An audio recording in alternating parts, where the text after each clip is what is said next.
Precious Lord, take my hand, lead me on, help me stand. I am tired, I am weak, and I am worn through the... Hello everyone, welcome to Love Them Both.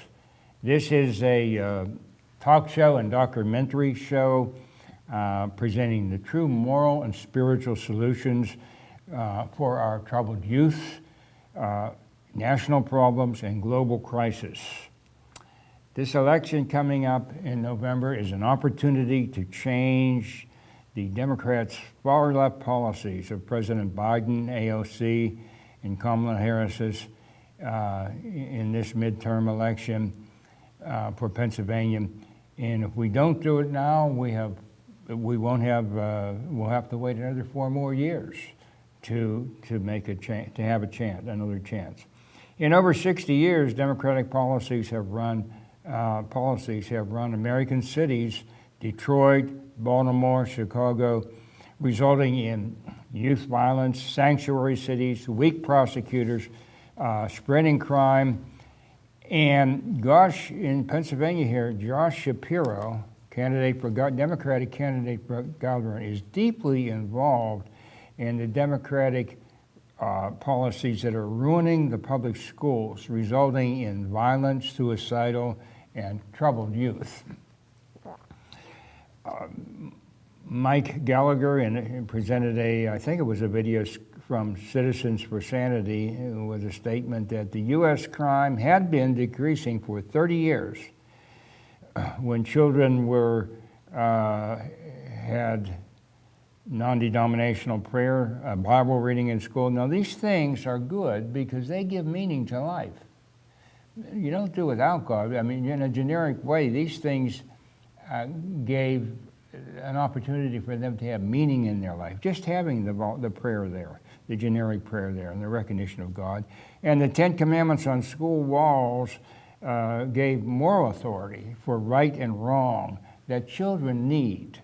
Without these boundaries, they are lost, they get depressed. But then this was all before the Democratic Marxist policies took over in the 1960s. Today we're going to focus on Josh Shapiro supports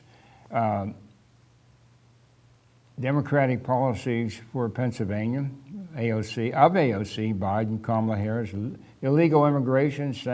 I'm just told that they're busing illegal immigrants up to, Venango County, where you live in northwestern Pennsylvania. So it's affecting us. Sanctuary cities, weak prosecutors on spreading crime, and so forth. But as governor, Shapiro would veto bans on Planned Parenthood's sexual grooming, on LGBT sexual grooming in the schools, in the public schools, including irreversible puberty blockers. The Republican General Assembly will want to pass legislation banning these things, I'm sure. You know that in the United States, the United States Constitution recognizes 2 levels of government, the federal government and the state governments. And those things which are not delegated to the federal government belong to the states. Therefore, the states, the authority to have cities, school districts are all derived from state authority. The state legislature has the ultimate authority over these things. So they can legislate restrictions on public school curriculum within our Constitution. And we're going to discuss some harmful things that children sexually that are going on in the schools that the leftists are allowing, and Josh Shapiro would veto legislative bans on these things. Some states have already started. One state, I don't know if it was Florida or not, placed a ban on, the legislature banned bringing sex into schools for kids less than 3rd grade or on that order. So, but those are the kind of things Josh Shapiro would veto as a Democratic governor because he wants to keep them going. But in contrast to this, as Governor Doug Mastriano, who is also, I might add, was a responsible United States colonel in the United States Army, retired.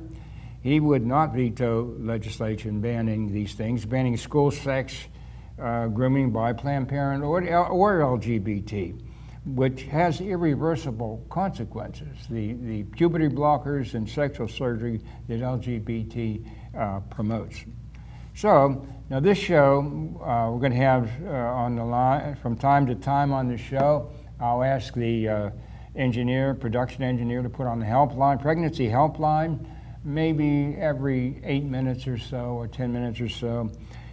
If you are pregnant, young people often get pregnant and they feel they don't know how to take care of themselves. How can they take care of another child? And it throws them into a panic. But don't face this situation alone. That's what this helpline is for. It will put you in contact anywhere in the country with free confidential counselors and you can discuss the alternatives that you have. Pregnancy care centers can provide you with parenting classes, material aid, and parenting classes, character classes, and then adoption is another option. This is a parenting option because it is for the good of the child. It's not an easy option to do, but it is a parenting option, and parenting itself is challenging. The worst option is abortion because you can't come back from that. We're also going to have a lower third. I hope he'll put up there from time to time on the about organ the myth of brain death and the problem with vital organ donations. We have no moral objection to donating one of your kidneys or a part of your liver to help someone else, but the problem is with vital organs, like taking the heart or the whole lungs of a person. You have to get it from a live donor. The organs will be rejected if they're not from a live donor. But taking the heart or taking a whole set of lungs kills the living person who is a donor.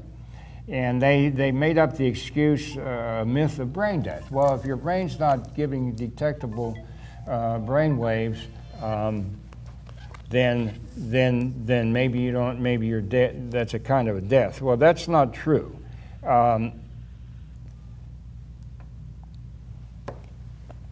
People have. I heard a report from the internet where there have been some people who woke up just before they were about to kill them and take their vital organs, who moved.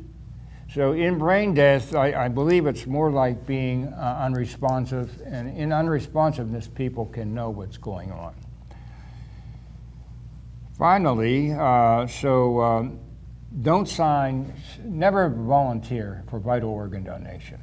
That's like something that would take your life. Don't sign it on your driver's license. Be aware of this, young people. They target young people. They're looking to get young people to sign on their driver's license to be an organ donor because young people are healthier and they get involved in riskier behaviors often.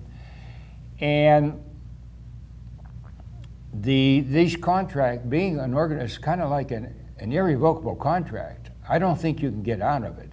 You're signing your life away and you can't reverse it. Your family can't reverse it. So don't do this for vital organ donations. It's all right to be a living donor, but don't sign up to be for vital organ donation. Lastly, lower third, I'm going to ask the control engineer to put on from time to time is the election coming up, how you can find a pro-life voter's guide,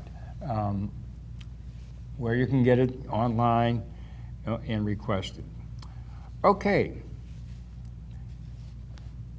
I've had many times here the heartache on the news when an infant or toddler is killed because of parental abuse. The parent loses its patience, mainly shakes the child and the child dies. or is otherwise mistreated to death. It's a heartache. But everyone overlooks the unwanted infants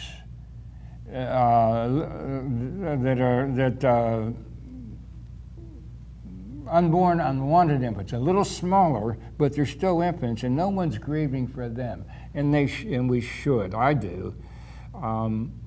They're like the born infants, maybe a little bit smaller. Now, in this, we're going to be able to compare the difference between Shapiro, as what he would do as governor, and with what Doug Mastriano would do with regard to this subject as governor, treating these infants, how they treat these infants.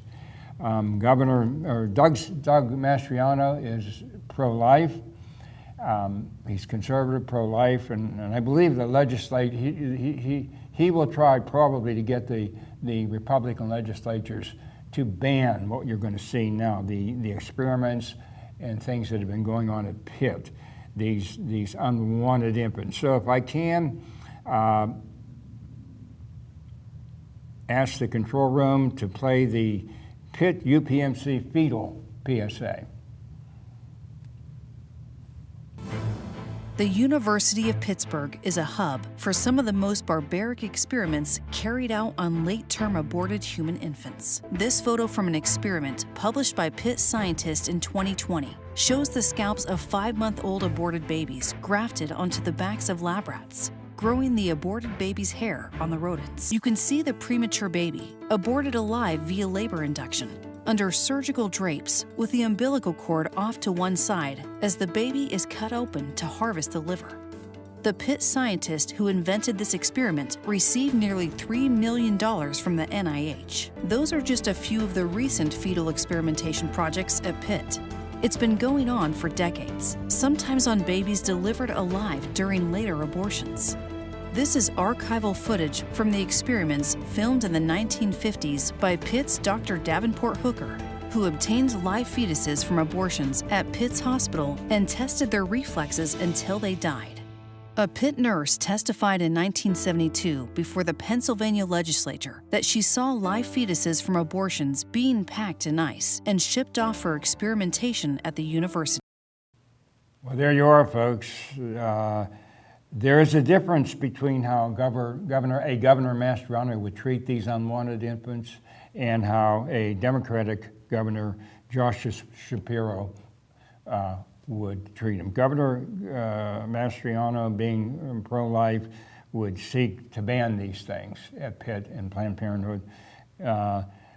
People like Shapiro, John Fetterman, and any Democrats, and I blame you too, I hold you responsible. If you are voting for Democrats, you are voting for this treatment of these unwanted infants.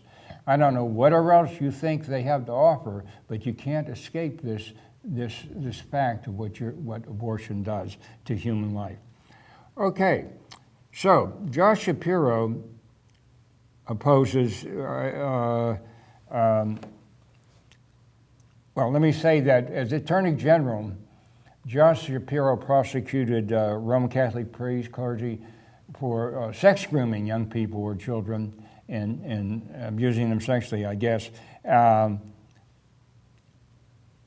But even then, he only prosecuted issues that served his interests or democratic interests, which are not morally correct all the time. For example, or constitutionally correct.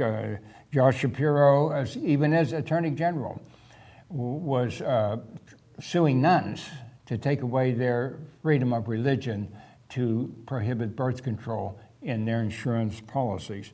So even as Attorney General, Shapiro has not had the moral consistency, constitutional understanding needed to be governor. In schools, the schools are doing several things that we're going to go into now that exploit children sexually, that groom them sexually and harm them. And Democrat Shapiro would support all of these and veto any attempts of the legislature to ban these things. The Democrats support Planned Parenthood's so-called comprehensive sex education in schools.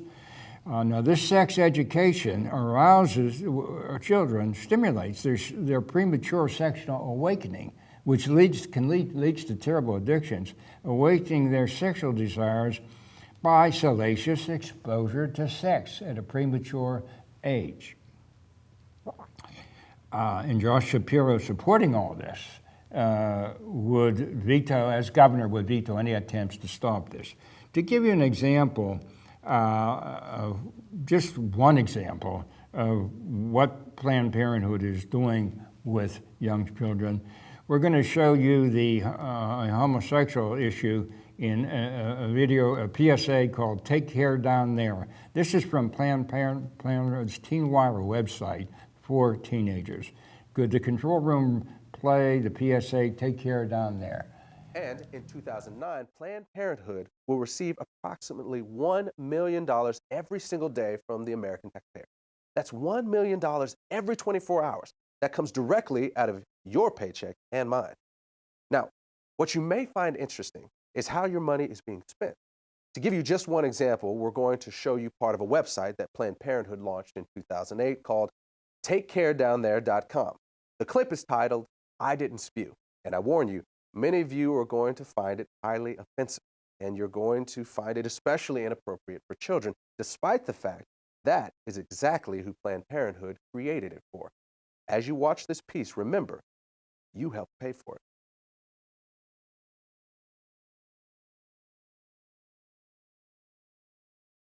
Whoa, guy, where's the prophylactic? What do you mean? Look, oral sex is still sex, okay? If it's unprotected, you gotta reject it. What? What? I didn't even spew. Guys, doesn't matter. Look, if you're having sex or you're getting some blowjays or whatever, you need to use a condom, because you could catch a sexually transmitted infection, even if you don't spew.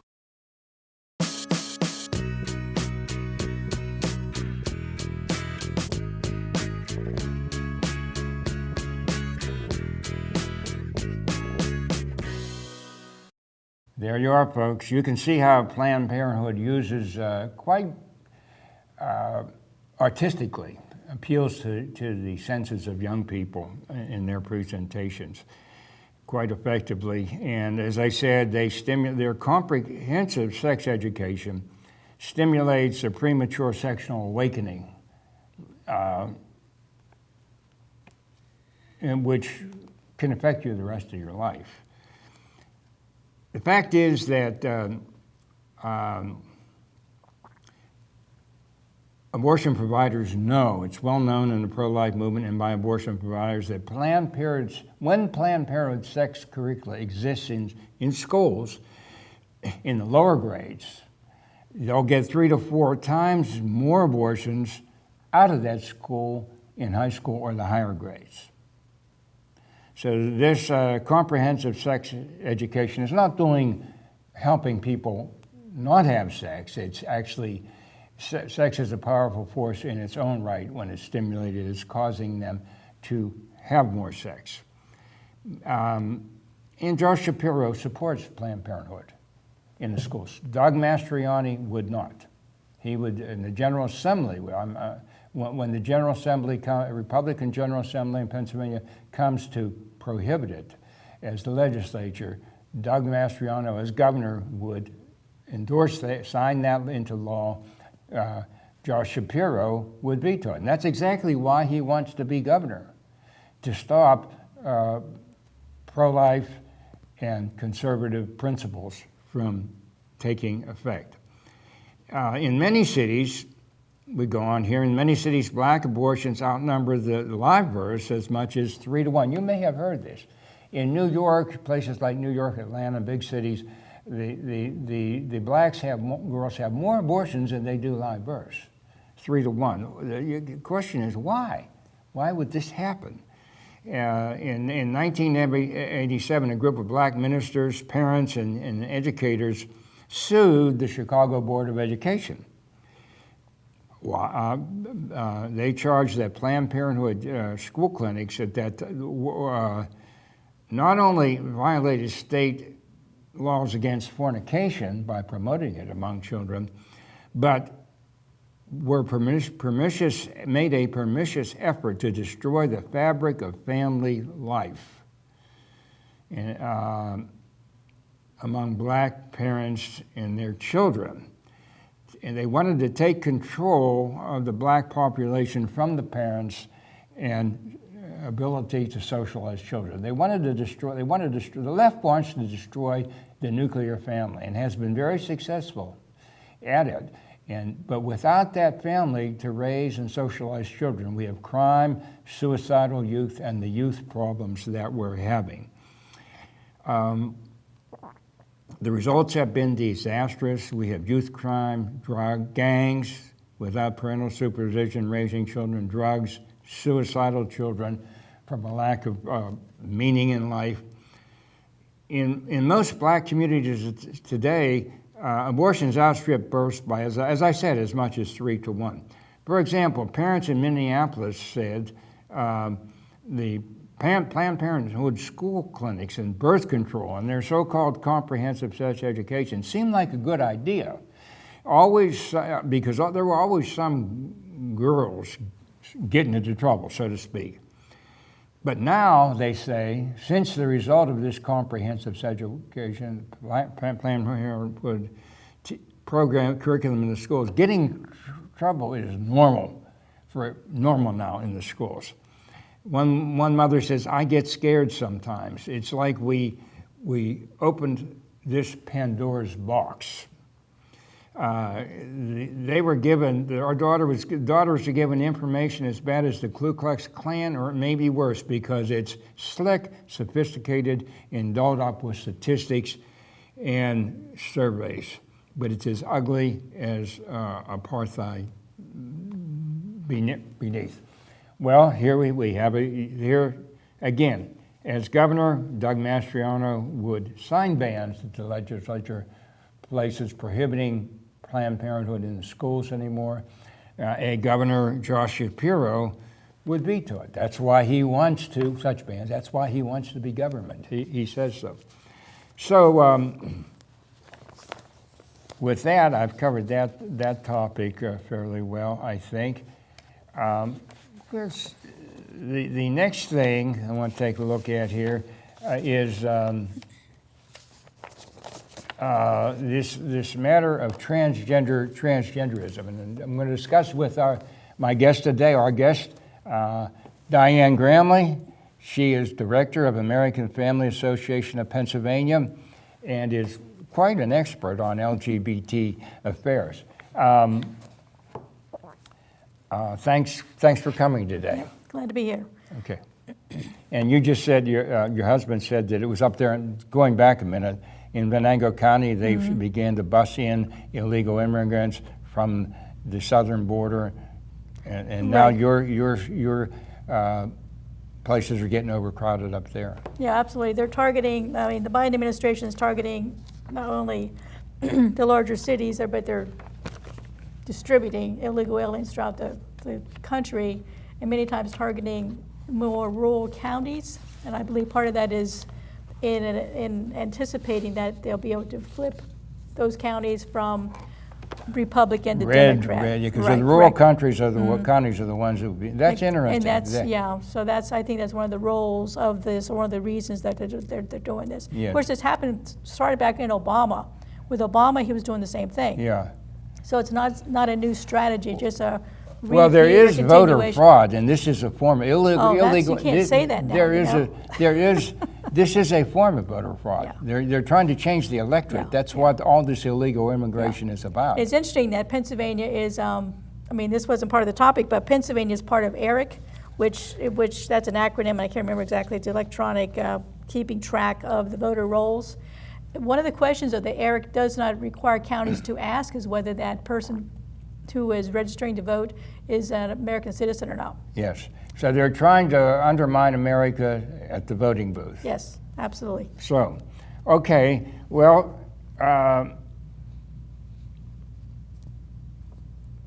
you had mentioned Josh Shapiro several times dealing with Planned Parenthood, but let me just read from his website, his campaign website. when it deals with the LGBTQ Yes. agenda. What it says on Josh Shapiro's website is Josh has stood with LGBTQ plus communities throughout his career. He defended LGBTQ plus rights from the Trump administration's attacks as Attorney General, helped the first LGBTQ plus couples in Pennsylvania marry as a Montgomery County Commissioner, and pushed to expand protections for our Commonwealth's LGBTQ plus communities as a state representative. He's been very much involved in all this, pushing the LGBTQ plus agenda since he was a state rep. And as he says in his campaign website, that's what he will continue doing as governor if he's elected. He's been endorsed by the Human Rights Campaign, which is the largest homosexual lobby group in the nation, and also endorsed by NARAL Pro-Choice America, which is, of course, pushing abortion. Yes. Steel City, Stonewall Democrats here in Pittsburgh has also endorsed him. Yeah. Well, So okay. not good news.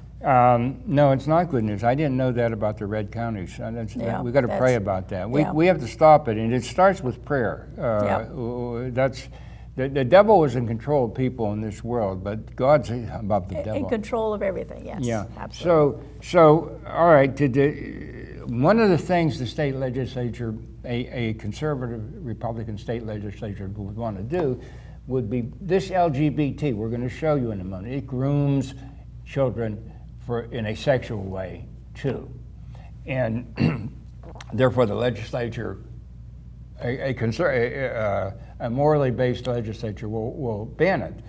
But Josh Shapiro will veto those bans. As governor, he would do that. That's why he wants to be governor. Governor Wolf now, the Democratic Governor Wolf now, is vetoing bans of such things. Okay, so this LGBT, let's start by talking to this transgenderism. When a person believes they want to be a different sex than they are, that they're born with. First of all, how does that work, come about, if they're left alone? If they're left alone, up to 90%. If they're allowed to go through puberty and a natural puberty, then up to 90% will identify with their biological sex. Yeah, so the sex they're born with. So that's very. They'll outgrow it eventually as they grow. Right. Grow. Up to 90% of them will outgrow that. Those feelings, because this whole transgender thing is based on feelings, and feelings change. Yes. And it's very evident that feelings change as we have stories of more and more young adults who've quote unquote transitioned, who are now detransitioning and trying to get past the cross-sex hormones and such as that and become their biological sex once more. But once they've had the surgery, you can't. It makes it much more difficult, okay. to put it mildly. To begin with, though, it's my understanding from Walt Heyer, the former transgender guy who came out and is now speaking against it effectively, that when you say, well, why do people do this in the first place? And I think he said there was a traumatic event in childhood, and they develop it in their mind as probably as a kind of defense mechanism. Right. We do that in other ways too. But if they're left alone, we're saying these studies here in this book, in fact, are different studies, up to 90%. If they're left alone to work through it themselves, by the time they start coming out of puberty and having their own sexual maturity, they'll abandon it. Yeah, it's true. And that's why there's such a big push by transgender activists, LGBTQ activists, and folks like Josh Shapiro, why there's such a push to get these kids on puberty blockers. And then they're not allowed, the puberty blockers does just that, it blocks puberty. That means they will not go through natural puberty and they will not develop sexually as they should. And they will, as they're being socially transitioned or such as that encourages them to continue identifying as continues identifying their confusion. They will continue identifying as their confused mind tells them. It's sort of almost like locking them into it. Yeah, right, exactly. When we have to question, why is it that there's such a big, a large number who are now beginning to identify as transgender? And we have to look at things like the public school system, who's pushing this. There are many policies in place that encourage kids to question their sexuality, question their gender. Planned Parenthood has So they're is not very much leaving so. them alone. No, they're absolutely LGBT not. programs in the school are not leaving Absolutely the not. kids And alone. Planned Parenthood is very much part of this. Let me read this from Planned Parenthood's website. It's Planned Parenthood recommends teaching the concept that gender is based on a feeling starting in pre-K. Your feelings about your gender identity begin as early as age 2 or 3. That's Planned Parenthood. So my thought is, if Planned Parenthood doesn't kill the baby in the womb, they will go after them after the baby's born and beginning to mature. And this is the way they're doing it. Because Planned Parenthood is also dispensing the puberty blockers and the cross-sex hormones, so they're making money off this. If they haven't made money off the aborting the baby, they'll make money on these kids who they are convincing they're And this the is opposite now sex. Democratic Party policy to support this. John Fetterman, Josh Shapiro, Right. Governor Wolf Exactly. would veto Right. attempts to Right. stop this. Yeah. In fact, Governor Wolf just recently signed an executive order. You know, the legislature, Republican-controlled legislature, hasn't done what Shapiro and Wolf would want them to do in promoting the LGBTQ issue, but Governor Wolf just recently signed an executive order which bans so-called conversion therapy, and they've misnamed that. Conversion therapy, or what their liberals calling conversion therapy, is just talk therapy. Talking to young folks who may be confused about their gender identity, Their may sexual be confused feelings. about their gender, or may have unwanted same-sex attraction. And these children want To get their mind straight. Right, want to get their mind straight, and Governor Wolf just signed an executive order which will not allow this talk therapy. So where does it leave these kids? Yeah, this is, and Josh Shapiro would do the same thing. Oh, absolutely, yeah. Governor Doug Mastriano would not. No. He would approve these laws, state laws, and we need them. Yeah. I mean, Governor Wolf, he signed or rather he vetoed the bill that was passed in the legislature that would have banned biological males from playing on girls' sports. Governor Wolf vetoed that. So we know where he and the Democratic Party stands on this issue. And there are some problems with this. Now, as we said, it starts out, if left alone, it kind of starts out apparently as a defense mechanism to some traumatic Right. experience. For example, I've heard of one girl said she thought she'd feel more secure if she were a boy because she as a girl, she felt more vulnerable and so forth. So but that's not the right solution. Correct. That's But- not dealing with the underlying problem, and that's what even Walt Heyer, who, as you mentioned, he lived as a woman for 8 years. He actually went to England to get the surgery before it became legal in the United States. He lived as a woman for 8 years, and he finally came to his senses, and he now tries to educate on the dangers of these surgeries, this targeting of children, and he goes through. In fact, I have a book here that he wrote, which tells about 30 stories of 30 young people Walt who Heyer is went a very through. good spokesman. Who went through Can you the, tell? Do you know where they could get that? from his website, which is sexchangeregret.com. That's Walt's website, sexchangeregret.com. And I do encourage that because it gives the stories. I mean, he's always getting emails from folks who have regretted their decision Right. to begin the transition they were because talked they were into most of the exactly they were time. talked into it. So he goes through 30 stories, of folks who've contacted him, plus additional statistics and studies and stuff too. But Sex Change Regret is where you can get this book, and I do encourage you. Let me to do say that is it not true that over in England now they have stopped the puberty blockers? True, they have. They started it over there first, but they saw the bad effects and they've stopped they it. saw the danger or the harm that's being done to young people, and they have stopped that. So All right, at least they're coming to their senses, but People are being hurt before certain they folks get in there. Washington don't see what's Yeah. happening or turning a blind eye to what's happening in other parts of the world, the UK specifically. All right. That has banned it. So Can we show? It would be a good time to show. Yep. Can the control room show the 6-minute video PSA on puberty blockers? Story is that there's a gland behind your eyes called the pituitary. Has anyone heard of that gland? Okay.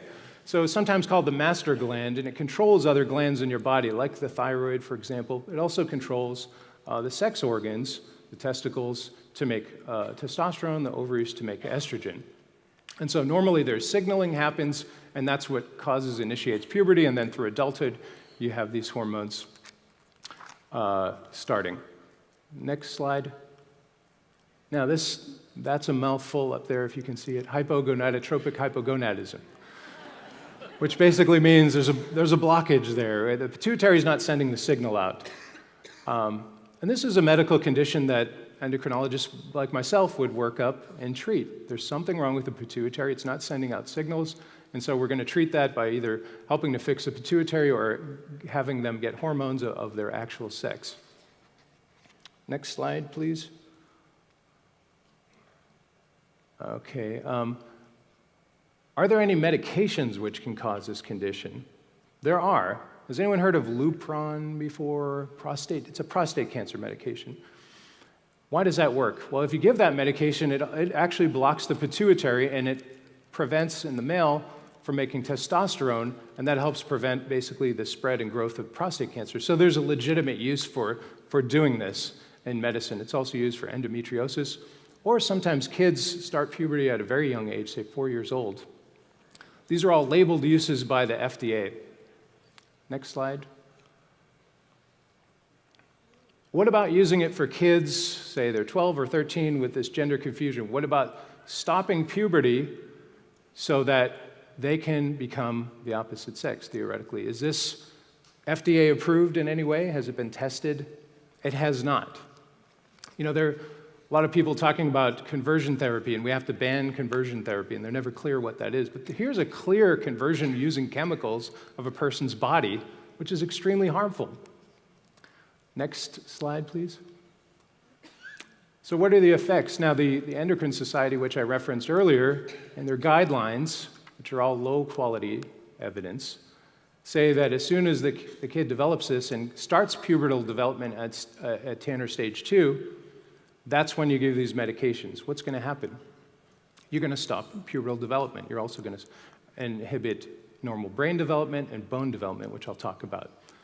And importantly, they won't come to that stage to become fertile. So long as they're on this medication, they're infertile.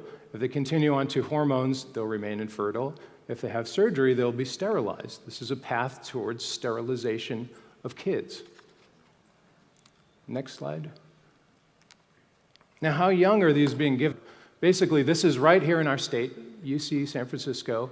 Elena Scherer at one of their gender-bending conferences discussing how young would kids get this. As far as starting blockers, generally blockers are started at the first signs of puberty. It often can start like as early as like 8 at times, or 9. And so those are kids that are going to be like in 3rd or 4th grade. And she states flatly that they could be as young as 8 or 9 years old. They could be in 3rd or 4th grade. And think about what you were doing at that time. Maybe pretending you were a knight or a fairy, or I was under my coffee table. I thought I had a rocket ship and I could make it to Mars. I haven't made it. But the point is, you know, kids fantasize, and it's normal. When should we start taking that as gospel truth and giving them these powerful medications? At UCSF and Children's Hospital Los Angeles, 8 or 9 is just fine with them. Next slide, please. What are the consequences of giving these medications to males? On the left, you're going to stunt growth of their organs, just as I said. They're going to develop sexual dysfunction because the organs never developed correctly. They're going to prevent sperm production, as I said, and disrupt normal brain and bone development. For females, at a young age, they'll actually acquire a menopause-like state because they're not getting proper hormones. It will block normal breast development. They'll also have sexual dysfunction. You'll also cause infertility, as I said, and affect bone and brain development. Next slide. What about effects on the mind or on the brain? As I said earlier, these kids are coming look at one study, 70% of them already had some sort of underlying psychological condition, autism and such. What effect does it have on the mind? I pulled actually the first three, it's probably hard to see, but from the labeling, emotional lability, mood changes, headaches, nervousness, anxiety, agitation, confusion, delusions, insomnia, depression. It even says monitor for development or worsening of psychiatric symptoms. Use with caution and patience with a history of psychiatric illness. Does that sound safe to you for these kids? In the UK, they're doing very good work uncovering what's going on at their gender identity service. Professor Biggs out of Oxford, through Freedom of Information request, got some further information for what they're doing there, and he found that there was no statistically significant difference in psychological functioning in blockers versus support. So whether they got blockers or they were just psychologically supported, there was no difference. It wasn't really helping them. Children actually reported greater self-harm. You've heard of kids cutting or doing things like that. The incidence went up. And girls exhibited more behavioral and emotional problems and greater dissatisfaction with their body. Okay, there you are, folks. I'll repeat something I said earlier, that the UK and Britain, they've already stopped using puberty blockers because they've discovered the harm that this does to children. Now, one of the things we've discussed, that the way they pressure parents into this is saying that once a child, again, a lot of these children are being goaded into this in schools by people. Why? It's one thing to develop your own defense mechanism on your own. It's another for people to preach it to you, right. You know. But anyway, we're getting too many of them, and once kids believe this, they say, well, you have to give us sex change operations or we're going to commit suicide. You have to agree with our defense mechanism or we're going to commit suicide. Well, that's a common tactic, common excuse, argument. I'm saying that my imagination, the proper way to handle this is, if someone says they want to commit suicide or have their organs altered, mutilated, that it would be a good thing to get someone like Walt Heyer, in my opinion, who's been through this, and someone like that and their parents, and talk to them and say this, that just don't do anything on mutilate, don't do anything you can't reverse. Cut off your organ, your breast or your genital organs or whatever, or even take puberty blockers. Just give it time and see how you feel about this as you get older. I suggest that solution. Absolutely. And back to Walt, the reason that he began to question his question whether he was a boy or not is his grandmother would watch him on a regular basis and would dress him in a dress. So that even as a young child, and that began to cause him to question who he was. And it's incidences like that. In some cases, it's the child has been sexually molested, and in some cases, there's a strained relationship between their same sex. Like a woman or a girl would have a strained relationship with a mom, and a boy with strained relationship with the dad, and that can cause them to not want to identify as the sex that they were born, and that's very troubling. Then those individuals need to go see a therapist, which again Governor Wolf has banned therapy. But yeah, here's some information here as far as risk among trans-identified youth. I think the first question was when a parent is told that you can either have a live son or a dead daughter. If this is a girl who wants to become a boy, first question should be, where'd you get your statistics? There are no statistics out there to prove that to be the case. So here's some interesting facts here. Being trans-identified increases suicide risk by a factor of 13, but being anorexia increases risk by a factor of 18 to 31. So there are different situations. Depression multiplies the depression on top of the trans-identified and the anorexia, I'm sorry, multiplies it by a factor of 20. So there's a lot of different situations that kids and young people are facing in today's world. And being trans-identified is just another situation where they need to get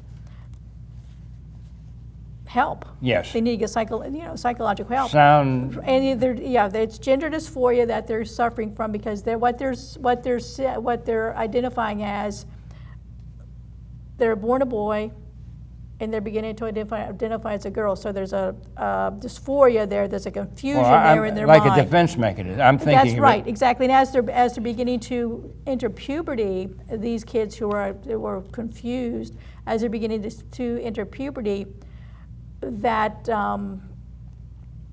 confusion continues, or they're afraid of what they see happening to their body. So it's a defense mechanism. They want to be put on puberty blockers. But what other situation do you find if someone is saying they're suicidal? And what are the situations that person who's saying they're suicidal, is that person who's saying, I'm suicidal, does that person get to determine what kind of medical intervention they have? Now, if someone is suicidal, it's a therapist's job to work them through the issue, and it's not the person who says they're suicidal. It's not their position to say, I need this, this, or this. I need puberty blockers, or I need surgery. That doesn't fix the underlying problem. And it's unchangeable, too. The results are unchangeable. Exactly. So you want to tell them, don't do anything now that you can't change later as you grow. Right. Now, a comparison of anorexia, that's the eating disorder that people, I guess girls mostly have. Mostly, yeah. To this transgender identification defense mechanism. If someone has anorexia, you don't encourage them to deepen that disease, True. that mental condition. Right. You try to encourage them to get off of it. Right, and it's a perfect example because as someone who's suffering from anorexia, she usually as a girl, like you said, is skinny as a rail. Yeah. But she looks in a mirror. And she feels overweight. She sees a fat person. She thinks in her mind. Right. Feels. That's what she feels. That's what she sees in her mind. Yeah, exactly. Okay. And a boy who is suffering from gender dysphoria looks in a mirror and sees a girl, or wants to see a girl there. And we're talking about public schools and how it's so dangerous in public schools with books that are found in the public school libraries. The lessons that are being taught, you mentioned comprehensive sex ed just a little bit ago. Yeah. And that's very much pushing the whole. Well, it seems apparent to me from my life, this would not be common. I mean, right, exactly. If it weren't being promoted in the schools by Shapiro, by the Democrats, this is strange. Right. This is diabolical, and it is strange. And it is. And as you see this whole thing escalating, where we have instances of rapid onset gender dysphoria, and this is where a situation where there's a group of girls. A lot of times it's girls, and also you have to look at autism is involved in this, as far as a lot of kids who are diagnosed with autism have also started to identify as transgender, because they're easy targets. But most of these cases of kids who have never in their lives shown any indication that they believe they're the opposite sex, in every case, they have already been diagnosed with some kind of mental disorder. So it's just part of this whole process, and the LGBTQ activists are pushing this. We look, public school, yes, definitely a dangerous place for kids, but public libraries. Look at some of the books that are in public libraries, and it's tragic the type books that are being pushed on toddlers to begin to question their sexuality. As Planned Parenthood said, 2- and 3-year-olds should be targeted to begin to question who they are. Okay. All right. Well, we have it in Pennsylvania. If Governor Doug Mastriano were governor, he would side with the legislature and sign bans against this. Take this stuff out of the school, period. A governor, if Josh Shapiro is governor, he wants to be like Governor Wolf so that he can veto legislation of the type to ban these, both the Right. Planned And Parenthood. sign more executive orders. You're right, and sign. Okay, so let me go. I think we have enough time left. There's one third area I can see where the Democrats are doing wrong in school, and that is with critical race theory. What's this about? Critical race theory is convincing, especially black people, I guess white kids too, that America is a bad country, racist country, and so forth. Why are they doing this though? Well, in order to turn these kids against blacks, create a division, or even white kids against our Constitution, they have to turn them against the Founding Fathers. Exactly. So this is where it starts. And in the 90s, they did that by saying they were immoral. If you remember that, Right. the rumors were swirling around, pushed that the Founding Fathers were immoral, but that didn't stick. After 2000, it became, well, these great Founding Fathers weren't Christians, they were atheists, deists, right. what have you, and they tried that for a while, and that didn't stick. Yeah, so they keep trying. Now they got, well, race. We'll create division over race. And they do it by saying the Founding Fathers did not intend all people to be equal, but only white people. With this, so that they falsifying Scripture for the purpose of turning people against the Founding Fathers and therefore against the Constitution and the American government. Now, I would say this. I've heard someone say this, and I agree with them, that our Constitution, and you can prove this actually by the greatness of America. It's great for a reason. And in my opinion, I agree that our Constitution is next to the Scriptures, next to the Holy Scriptures, our Constitution is the greatest document ever written. The people who implemented it were not perfect, but the legacy and the principles were perfect. Right. And you have to realize that the Founding Fathers, when you look back at their original writings, that the vast majority of works that they quoted was from Scripture. yes. And unfortunately, these folks who are trying to demonize the Founding Fathers don't go back to their original writings. That's another thing. Go back and read the old. Start exactly. reading. Young people start reading the older literature. Absolutely. Well, I'm going to ask the control room to show up I think it's a 4-minute public service announcement on America's greatness, and it's really the legacy of the Pilgrims. That's what this public service. They've denied that. To people don't believe it anymore. But we were taught that when we were growing up. The Pilgrims weren't perfect, but their legacy. Their ideal was the right ideal. That's why God blessed it to become great, America to become great. So can the control room show the PSA, America's greatness, the legacy of the Pilgrims? But that goes against a lot of the narrative that they're saying that our founding fathers were just totally racist and they were total hypocrites, and that's not true. Even back to this narrative, they said it was blacks who fought to make all men are created equal a reality. I'll point out it was whites who fought that, and blacks did too. But there's white abolitionists. That's what the Civil War was. We're the only nation in the world where whites fought whites and freed blacks as a result. And so the fact that every white was a racist, oh no, not by a long shot. And I mean, they go through, make other claims. Well, here, yeah, Tim. and let's back up. So looking at the Founding Fathers and these accusations of them being racist or whatever the case was, there was a map done at the end of the Civil War which showed a different perspective of the legacy of America. Because one of the things like the 1619 Project argues is that everything in America was birthed from Jamestown.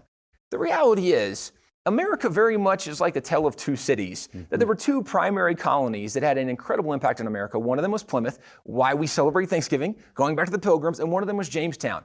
Jamestown was founded as a religious colony, but as a religious colony, it was an Anglican colony, and people acknowledged Christianity, but they didn't really follow the principles of Christianity. Bible wasn't real important to them. Christianity, sounds like a lot of Christians today. Exactly right. As opposed to in Plymouth, when you have literally a church coming over from Europe, and it's actually a church body coming seeking religious freedom. And you can read the writings of Governor Bradford, who says that they would spend hours a day studying the Word of God, 4 hours, 6 hours, 8 hours a day in the Word of God. And the reason was they had gone for 1,000 years in world history not having access to the Bible. So until 1560, there was not an English Bible English people could read. You could read it in Latin or some other language, but you couldn't get one yourself. And so the Pilgrims are coming out of this thing like, this is a brand new book. We haven't seen this in 1,000 years. Oh my gosh, look what it says. Oh, they're so wrong because the Bible says this and doing that. And they were really good about diving in that book hours a day. And the reason this matters is almost every northern colony was birthed out of Plymouth. Mm-hmm. The vast majority of southern colonies were birthed out of Jamestown, which means part of that mentality and and philosophy legacy of Plymouth and philosophy of Jamestown. philosophy came. So this was a map that was done at the end of the Civil War. And you see there is a legacy, a line from Plymouth, and you see there's a legacy and a line from Jamestown. Plymouth and Jamestown. And it's interesting, even the foundation of those two cities, because if you look at Jamestown, there is a coin down there and it says mammon, right? And we know that the Bible tells us about the love of money and what it produces, what it is. And in Jamestown, it's very clear from their history that the vast majority of the people from Jamestown became so consumed with that greed, lust, that they wanted money. And so slavery was a means to an end for them to accomplish their will and their purpose. And actually, you can track a lot of what it produced. And Dad, if you want to just even read some of those things. Yeah, if you look here across, what they have is they go through some policies that led the Missouri Compromise, the Fugitive Slave Law, the Compromise 1850, Kansas-Nebraska Act, the Dred Scott decision. These are all things done by the Democrats when they were in control to ensure that slavery was across the nation. But it also has, over here, it has war and murder and rebellion, secession, sedition, superstition, ignorance, lust, avarice. The love of money is the root of all evil. And so this is what you see as the Confederacy, and it starts with Jamestown. But see, 1619 Project says this is all of America. That's not all of America. This over here goes coast to coast, and it's eventually what defeated this down here. Well, and what was Plymouth based on? Right, because this is important. Up here it says the Bible, and you see the Bible right here. It's based on the Bible, and as you go across, you have free schools and knowledge and free speech, and across intelligence and obedience to law and equal rights and love of country and philanthropy. All the good traits came here, and this is 1888 when they did this. So this is the end of the Civil War. So that is an actual map? That is an actual map that was used. Okay, everyone. That is an example of a true history of America. A good portrayal that is the tale of two cities. I want to thank Diane Gramley for coming down here today. You've done a Glad to be here. Nice job. Can you tell them about this book? Yes, that's an excellent resource that child and parental rights put together. It's a good thing for teachers to have, school board members especially to have. It gives you details about the whole transgender issue and what schools can do to counter that. So I encourage you to go to their website, which is, I think is on the back there. It's childparentrights.org, childparentrights.org. If you could go to that website, you can get a copy of that. Okay, well, I see it's time to wrap up. We'll continue to make shows, Lord willing. And thank you for coming, and we'll see you next time. Precious Lord, take my hand, lead me on, help me stand. I am tired, I am weak, and I am worn. Through the storm, through the night, lead me on to the light. Take my hand, precious Lord, lead me home. Hear my cry, hear my call, hold my hand lest I fall. Take my hand, precious Lord, lead me home. Take my hand, precious Lord.